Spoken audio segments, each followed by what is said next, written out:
साहब दोनों सियासतदानों की आपने बात सुनी। ये कहते हैं जी कि जो बाइडेन उनके साथ थे, डोनाल्ड लू उनके साथ थे। अब वो दूसरी पार्टी कहती है जी ट्रंप की ये दुआएं मांग रहे थे, ट्रंप जीत जाए हमें रिहा करवाएंगे। इन दोनों चीज़ों पे तबसरा कीजिएगा और साथ ही साथ ये बताइएगा कि एहतजाज की कॉल यकीनी बात है पीटीआई का हक है, लेकिन हर बार ये कहना कि 15 दिन बाद इमरान खान साहब को हम रिहा करा कर वापस घर जाएंगे। कभी ये एहतजाज के नतीजे में ऐसे जेल के दरवाजे खुले? जी शुक्रिया मलिक साहब आपका, और मेरा सलाम पहुंचे इख्तियार वली खान साहब को भी, नदीम कुरैशी साहब को भी। बिल्कुल आपकी बात से मैं जुज़वी तौर पर बिल्कुल इत्तेफाक करती हूँ। बार बार की कॉल देने से जाहिर है इनके कारकुनों के हौसले भी पस्त हो रहे हैं और वो खुद भी अपनी लीडरशिप पे बड़ी तनकीद करते नजर आ रहे हैं। तो ये तो बिल्कुल एक दुरुस्त बात है। पहले वो हम अदालतों में सुना करते थे कि तारीख पर तारीख, तारीख पर तारीख, लेकिन इंसाफ नहीं मिलता। तो अब उनके कारकुन भी आजकल ये कह रहे हैं कि तारीख पर तारीख मिल रही है लेकिन एहतजाज की कॉल, फाइनल कॉल आ नहीं रही है। तो ये ज्यादा देर इस तरह से करने से बिल्कुल मोमेंटम भी टूटता है। लेकिन ये भी बात देखनी होगी कि ये तहरीक है जो कि काफी साल से ही तकरीबन चल रही है और उसमें कई मोड़ आ रहे हैं। कभी वो मध्यम पड़ जाती है, कभी मोमेंटम पकड़ती है, कभी फिर मध्यम पड़ जाती है। देखने की चीज ये है मलिक साहब कि जो लोग यहाँ पर इनके कारकुन निकलते हैं या सपोर्टर निकलते हैं, वो इमरान खान साहब की कॉल पर, उनकी रिहाई पर, उनकी आवाज पर निकलते हैं। आपकी बात बिल्कुल दुरुस्त है। अली अमीन गंडापुर साहब के ऊपर बिल्कुल लोगों का एतमाद मुतजलजल हुआ है और उन्होंने अपनी क्रेडिबिलिटी लूज की है कारकुनों की हद तक कि वो उस तरह से उन्हें, अब हम देख रहे होते हैं उनकी बहुत सारी बड़कों को वो सीरियस भी नहीं ले रहे होते। तो ये इस हद तक बात बिल्कुल दुरुस्त है। लेकिन मेरा नहीं ख्याल है कि वहां पे जो कारकुन आ रहा है वो अली अमीन के लिए आ रहा है या वो बैरिस्टर गौहर के लिए आ रहा है, वो इमरान खान के लिए आ रहा है। तो मेरा ख्याल से अगर अभी भी ये कह रहे हैं कि नवंबर में कोई कॉल इन्होंने देनी है और अगर इमरान खान साहब की तरफ से कोई डेट अनाउंस की जाती है तो उस वक्त भी जो कारकुन बाहर निकलेगा या जो कोई वोटर सपोर्टर बाहर निकलेगा वो इमरान खान के लिए निकलेगा। अब वो कितनी बड़ी तादाद में निकलता है ये असल सवाल है, क्योंकि थोड़ी तादाद में निकलने से वही सूरत हाल बनेगी जो हम पहले कई दफा देख चुके हैं कि वो फिर जो निकलते हैं वो तो पकड़े जाते हैं, उनकी फेंटी भी लगती है, वो गिरफ्तार भी होते हैं।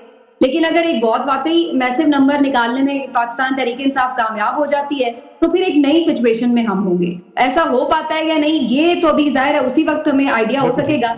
लेकिन जहां तक ये ट्रंप वाली बात आपने इसमें ऐड की, आपकी बात फिर मैं जुज़वी तौर पर उससे इत्तफाक करूंगी कि ये बात दुरुस्त है कि पीटीआई ने इस बात पर हमेशा तनकीद की कि जो बाइडेन और डोनाल्ड लू वाला जो सारा एपिसोड था जिसकी वजह से इन्हें लगता था कि अमेरिका भी इनकी गवर्नमेंट गिराने के पीछे है, और प्लस ये कि उसके बाद भी रजीम चेंज के बाद भी प्रॉपर एक सपोर्ट जो थी जो बाइडेन एडमिनिस्ट्रेशन की हासिल रही।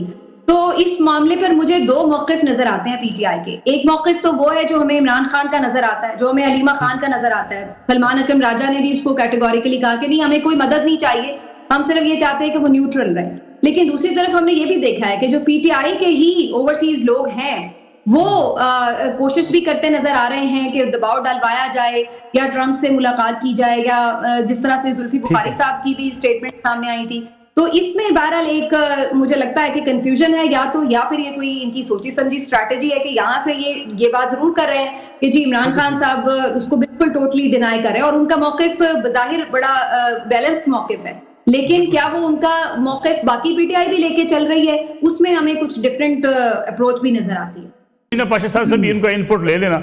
समीना पाशा साहब, मुझे तो सच्ची बात है ये बात समझ नहीं, आप समझा दें हमें कि ये कहना कि जी कि कांग्रेस अरकान खत लिख रहे हैं खुशी के जो शादियाने बजाना, इसको मुदाखलत नहीं कहेंगे कि अगर आप अमरीकी कांग्रेस अरकान के पास जाते हैं, लॉबिंग करते हैं, वहाँ से ख़त लिखवाते हैं पाकिस्तानी हुकूमत के ख़िलाफ़, पाकिस्तान के इदारों के ख़िलाफ़, ये क्या मुदाखलत नहीं है? अगर वो मुदाखलत थी तो इसे मुदाखलत नहीं माना जाएगा? अच्छा, इस पे भी मैं आती हूँ, लेकिन वैसे ये जो झंडे वाली बात थी ना मलिक साहब, ये तो बिल्कुल ही हजम नहीं होती। उसकी वजह पता है क्या है? मतलब अगर मुझे पता है कि एक चीज के ऊपर मेरे ऊपर तनकीद हो रही है, आजकल पीटीआई पे हम सब तनकीद कर रहे हैं, आप भी कर रहे हैं, बाकी लोग भी, उनके सियासी मुखालिफ भी कर रहे हैं कि जी ये लोग अब अमेरिका से मदद मांग रहे हैं, तो ये तो कोई इंतहाई बेवकूफाना ही हरकत होगी कि उस जलसे में आप जानबूझकर वो पीटीआई का झंडा ले जाएं कि हाँ जी आप उनकी तनकीद को सही साबित करें। तो इस पे तो मुझे मशहूरी के लिए काम कर लिया ये मुझे 1% भी यकीन नहीं आ सकता कि कोई पार्टी पॉलिसी के तहत कोई बंदा झंडा लेके आ गया, या फिर इवन कोई कारकुन भी इतना बेवकूफ है कि उसे पता है कि मेरे ऊपर इल्जाम लग रहा है और फिर भी वो जानबूझ के झंडा लेके आ जाए। तो इस बात में तो कोई सदाकत नजर नहीं आती। लेकिन जहां तक ये बात है कि पीटीआई जो है वो किस तरह ये आपकी बात मैं इस हद तक जरूर इस बात से इत्तेफाक करूंगी कि जो इंसानी हुकूक की खिलाफ वर्जियां होती रही हैं, जो बाइडेन एडमिनिस्ट्रेशन उसके ऊपर खामोश थी, जिसकी एक तासुर ये था कि उस हुकूमत की इस हुकूमत को कहीं ना कहीं कोई सपोर्ट और बैक एक मौजूद थी, जिसकी वजह से वो इन चीजों के ऊपर आंखें बंद किए रखी। अगर एक इलेक्शन हुआ जो कि बहुत ज्यादा मुतनाज़ इलेक्शन था, इसके बावजूद उन्होंने कोई इसके ऊपर कंसर्न शो नहीं किया या उस तरह की चीजें, तो उसके ऊपर इन्होंने बिल्कुल अगर वहां पर बातचीत भी की है, अपने ओवरसीज जो पाकिस्तानी हैं वो भी मुतहरिक हुए हैं, उन्होंने उसके ऊपर कंसर्न्स भी शो किए हैं, वो तो अपनी जगह चीज है। लेकिन ये बात अपनी जगह एक अहम बात है कि जहां पीएमएलएन ये कहती थी कि जी हमारे लिए तो वो वेंटिलेटर्स लगे हुए हैं, हम क्या करेंगे, उन्हें नाराज कर दिया, ये हो गया वो हो गया, तो अब ये एक डिफरेंट, ये भी अपने पॉइंट ऑफ व्यू से एक डिफरेंट पॉइंट ऑफ व्यू लिया हुआ है कि जी हम क्यों किसी की बात सुने। उस वक्त इन्हें ये लग रहा था कि अमेरिका से जो ताल्लुकात खराब हो गए हैं, अब तो बस हम लुट गए, बर्बाद हो गए। आज इनको ये लग रहा है कि जी अमेरिका जो है वो हमारे मामलात में क्यों बात कर रहा है, उसको तो कोई ताल्लुक ही नहीं होना चाहिए। तो ये हमें दोनों तरफ से ही पॉइंट ऑफ व्यूज में आप कह लें कि थोड़ी चेंजेस जो है वो नजर आ रहे हैं। असल बात फिर वहीं आ जाती है कि हमारे सियासी मौक़िफ़ को जो चीज जहां सूट कर रही होती है, हम कहते हैं कि वही जो पॉइंट ऑफ व्यू है वही उसूली मौक़िफ़ है। अभी जो नॉन इश्यूज की बात हुई, अभी कुछ सबने बात की, मैं भी इस बात से इत्तेफाक करता हूँ कि हमारे यहाँ नॉन इश्यूज को बहुत डिस्कस किया जाता है। क्या ये भी नॉन इश्यूज नहीं है कि अगर एक वज़ीर आला या एक साबिक वज़ीर आज़म अपने जिनेवा में कहीं मौजूद हो, एक खातून एक वीडियो बनाए, खातून को कोई जानता ना हो, उसको पूरी दुनिया में जो है वो पाकिस्तान तहरीक इंसाफ के अपने कारकुन सोशल मीडिया सेल वायरल कर रहा हो, ये सारी एक दूसरे के खिलाफ इस किस्म की नफरत, नतीजा क्या निकलेगा? मलिक साहब, पीएमएलएन और जो इस वक्त की हुक्मरान जमातें हैं, ये बात तो सब मेरा ख्याल है इस बात से कहीं ना कहीं इत्तेफाक करते हैं। मैं तो खुद उस दिन पीएमएलएन के कुछ लोगों को सुन रही थी, वो बोदला साहब का भी मैं इंटरव्यू सुन रही थी, और भी एक दोकला साहब है कोई, उनका भी मैं इंटरव्यू सुन रही थी। तो वो लोग भी ये बात कह रहे हैं कि जब हम अवाम में जाते हैं तो अवाम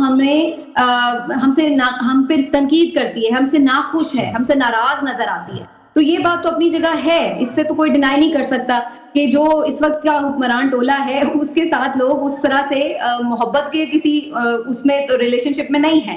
तो वहां पर अगर तनकीद हुई है, जाहिर है वो सियासी मुखालिफ है, तो वो उसको हाईलाइट तो करेंगे। ये बिल्कुल इसी तरह ही है मलिक साहब कि कहीं कोई पुराना अखबार में कोई एक ब्लॉगर अपनी मर्जी की एक राय लिख भी दे, तो यहाँ पर पूरे नेशनल मीडिया पर बाकायदा एक कैंपेन के तहत उसको हाईलाइट किया जाता है। आप ये तो देखिए ना कि वो तो चलिए एक सोशल मीडिया के थ्रू वो कर रहे हैं, यहाँ तो नेशनल मीडिया पे कोई इमरान खान के खिलाफ आर्टिकल लिखा जाए किसी कहीं दूर दार के अखबार में, तो वो भी उठा के उसको इतना हाईलाइट किया जाता है। तो वो क्या होती है, अगर इस मुल्क में किसी शख्स के खिलाफ बाकायदा किसी रियासती मुहिम के तहत नफरत फैलाई गई है ना, तो जिस लेवल की इमरान खान के खिलाफ वो मुहिम चलाई गई है, वो मेरा ख्याल है शायद ही किसी और के खिलाफ इस लेवल की चलाई गई है।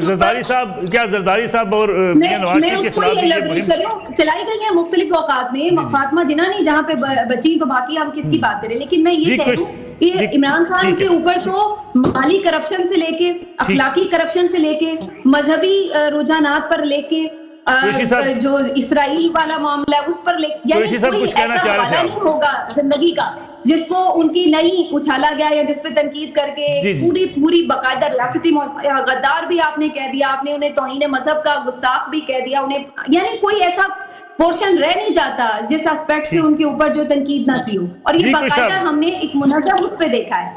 तो ये जहां पर हो रहा हो, ये तो वहां पर तो ये मेरा ख्याल है कोई बात ही नहीं है जो एक वीडियो। देखिए मलिक साहब, मैं आपसे गुजारिश कर दूं, ये जो जिम्मेदारियां और मनसब होते हैं ये लोगों की तवक्कुआत की वजह होते हैं। आपने सुना होगा, आपने देखा होगा, आप तो मुझसे ज्यादा चीजों को समझते हैं, फ्रेंच प्रेसिडेंट को एक रैली में थप्पड़ मार दिया गया, जॉर्ज बुश जो अमेरिका के प्रेसिडेंट थे उन पे जूता फेंक दिया गया, हम इसको खुश होते हैं। सुन तो लेना, मुझे एक मिनट दे दे, एक मिनट दे दे। मैं यकीन जाने मैं किसी भी इस तरह के वाक़े को किसी सूरत भी पसंदीदा नहीं समझता। बिल्कुल ठीक है, नवाज शरीफ साहब हो, मरियम बीबी हो, उनसे जाती सियासी इख्तलाफ हो सकता है, जाती इख्तलाफ तो नहीं है, हमें जाती हैसियत पर उनका बड़ा एहतराम है और हमें करना चाहिए एक दूसरे का। लेकिन ये समीना पाशा साहब ने बिल्कुल ठीक कहा है, जो रवैया आज के हुक्मरान हमारे साथ रवा रखे हुए हैं, खान साहब की मतलब उनके निकाह तक पे एक खातून का जो इंतहाई प्राइवेट मैटर है उस तक पे केसेस बनाकर निकाह, और इधर मैं फैमिली वाला हूँ, बेटियों वाला हूँ, बहनों वाला हूँ। मेरी बेगम मुझसे पूछती थी ये माशरा हमारा कहाँ जा रहा है, ये हम कहाँ जा रहे हैं अपने पॉलिटिकल अपोनेंट। मैं स्टूडेंट था यूनिवर्सिटी का, जब मैं बेनजीर भुट्टो साहब के खिलाफ कैंपेन देखा करता था उस जमाने में, डॉक्टर फहमीदा मिर्जा ने ठीक कहा कि बीबी इस ऐवान से रोते हुए जाती थी। तो आज भी वक्त है नवाज शरीफ साहब के लिए, जरदारी साहब के लिए और उन तमाम लोगों के लिए जो अपनी तबई उम्र के, अब अल्लाह इनकी जिंदगी ने 100 साल की ऑलमोस्ट आखिरी हिस्से में है, 80 की ईयर के बाद बंदा प्रैक्टिकली इस काबिल ही नहीं होता। तो ये इस रीत को खुद खत्म करने की कोशिश करें, रोके उन लोगों को जो इमरान खान के हवाले से। अब ये इजराइल वाला एक नया पंगा, अमेरिका वाला नया पंगा। सर ट्रंप साहब इलेक्शन जीते हैं, एक जुमला, अगर ट्रंप इलेक्शन जीते हैं, जो बाइडेन इंतजामिया कातिल है 50,000 मासूम फलस्तीनियों की, सर फलस्तीनी बच्चों को कुत्तों ने अपने मुंह से उठाया हुआ, उनकी लाशों को। हमें तो पता नहीं नींद और सुकून कैसे आता है। ठीक है, मैं कुछ प्रोग्राम बिल्कुल खत्म होने वाला, मैं चाहूंगा इख्तियार वली साहब इस पर रिस्पॉन्ड कर दें। इख्तियार वली